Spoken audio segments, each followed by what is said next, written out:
60 cents at spot, up 32.70 today after going up around $80 yesterday. So what's 32 and 80? But over $112 in less than 24 hours. And it just shows you that the market was manipulated and they couldn't continue to control it. And we had predicted that, and that's what happened. Now, what I see in there right now is I see the commercials are starting to do some shorting. And essentially, for all intents and purposes, even though the contracts out on the short side are about 95,000, that's normal. And so they're looking for places to short. Hey, Bob, dumb it down, because I study this all the time and I barely follow you. I mean, dumb it down for people. Explain what's going on and give us the gold perspective. Then let's get into the wider economy, you know, the real economy versus the banking economy. And if you're changing your prognosis from the country will be dead from cancer in 2 years financially, or will it be dead in 6 months? Well, dumbing it down, when you short a stock or short a metal or short anything, you're betting it's going to go down. And professionals are always on the opposite side of the market. The public goes on the long side and they buy something hoping it's going to go up. The professionals, their mindset is to figure out when they should bet that it's going to go down. And I see them in doing a little betting in here that it's going to go down. And I see shorting, and that's natural, and that's okay, because they were short before, and when gold went down, they came in and bought their shorts back in. And when they did that, they stabilized gold, which turned out very well for people who were long gold, because it stopped the correction. And anyway, we're headed up. I'm sure that the government's going to try to step in again to stop gold and silver, platinum, palladium from moving higher. I'm sure they're trying to keep oil down. This morning at 3:30, oil was up 2.40. Now it's down 70 cents. And so then they're in the markets working all the time, and it's very difficult to make decisions except on a long-term basis. So where's gold and silver going? They're going higher.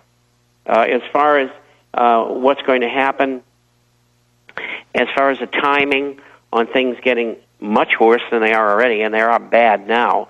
Again, everything takes more time than people think. And I'm still looking out 2.5 years or so, and there would have to be something extraordinary that would happen to change that. And what could that be? Perhaps some event that nobody had expected within the financial sphere to happen, and then it would send everything awry and then send the financial part of our system down, and that would bring on depression and probably a lot of other things. And so in the absence of that, we have to deal with what we can generally see in the future. And so I expect that will be the time frame. What's going on now, as you pointed out before on the program, is that we have the United States government, the Treasury, and the Federal Reserve, privately owned, which are acting as conduits to keep the entire economy from collapsing. That's really the bottom line on it. And the Fed's in the repo market, injecting in a 2-day period $120 billion. They got other central banks doing the same thing. That aggregates something like $160 billion.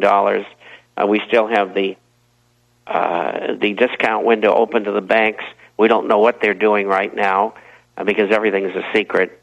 And then we have the auctions. They're running $200 billion plus a month. And then we have, on top of that, the repo market. The M3, as it used to be called, is probably running somewhere between 14 and 15% right now. Inflation is still sticking at 13 and 5/8%. Long-term unemployment's 14 and 7/8%. All the indicators are towards the generative process within the economic structure, not only of the United States but the world, degeneration of the financial system as well. And continued interference by government and central banks in that process, which is going to cause horrendous inflation. And that's why we see gold exploding. It really should be up at around 3,000 now for the amount of money and liquidity they've issued. We're dealing with conservatively hundreds of trillions leveraged into God knows what, thousands of trillions. We've got Fannie Mae and Freddie Mac, 50-something trillion, saying $5 trillion of it's in big trouble.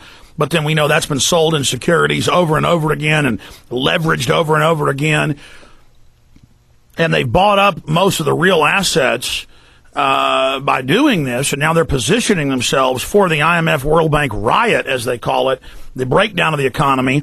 Northcom has announced that they will have regular Army patrolling the streets of America just randomly wherever they want. They're training multiple brigades for this. It's just they're pulling out all the stops, Bob. And then Paulson was in Bloomberg, on Bloomberg TV, and I've got the article right here, and said Congress, a few congressmen said, hey, don't we get say in hundreds of billions a day being given to these banks, brokerage firms? And Paulson said, no, it's a contract, and you're not involved. The executive runs this, and the Federal Reserve runs this, which is private. And Congress, you know what? They sat down and they shut up. I mean, for anybody that knows the Bill of Rights, Constitution, Declaration of Independence, anybody that knows Congress does the funding, that's their authority. To see PDD 51, Bob, implemented in monetary policy, which is what it says in there. It says for economic or any other crisis. My God, I mean, this is open dictatorship by the banking elite, and now they're rolling the Ponzi scheme into the next level, saying the new thing will be a world carbon tax, regionally and locally on us, distributed and controlled internationally, the different geopolitical sectors feeding back into the global corporate structure that nests in every capital. This is just hellish looting that's going on. And I guess the only place where we somewhat disagree is you're saying they've lost control.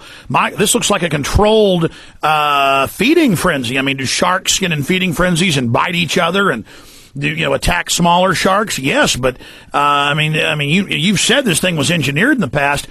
Why are you saying it's first comment on the Paulson situation, just saying, you know what, Congress, sit down and shut up. And they did. Yeah, well, that's because they're paid off, most of them. And they do that through campaign contributions and other things. And that's why I continue to say clear Congress except for Ron Paul and get rid of them and start over again. Because if you don't, you're going to have the same problem, and we're going to lose.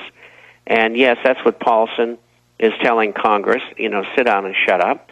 But that's been going on for some time, but more blatantly lately within the last year or two, because things are getting far more difficult and within the economic and financial spheres.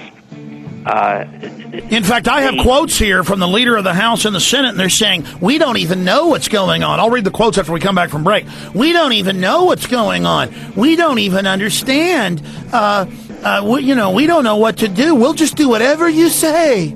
Just totally compliant. Well, whatever the private bankers say, you run everything. Now, this is all contrived. This is engineered. This implosion, just like the Rothschild did in 1815, is being engineered. Let's skip the break for Infowars.com. You know that it's a Bob, flesh that out. Why are you saying they've lost control? I know they're saying that, but you see a lot of control here and vertical integration, massive consolidation of the international structure right now. I believe by design, and a lot of others believe by design. Even Stiglitz says they've done this by design in other cases. Says he doesn't know if this is by design. He's been out of the IMF World Bank for 7 years. What say you ye on that? Well, I think it's controlled chaos, but only controlled to a degree at this time. What it'll evolve in eventually is collapse. Now, the question is, can they control the people of the world during the collapse period? And that's why they're doing what they're doing with Northern Command and bringing troops in and things like that. They think that they can control it by using American and perhaps even other forces. And that is their goal, because what they've been trying to do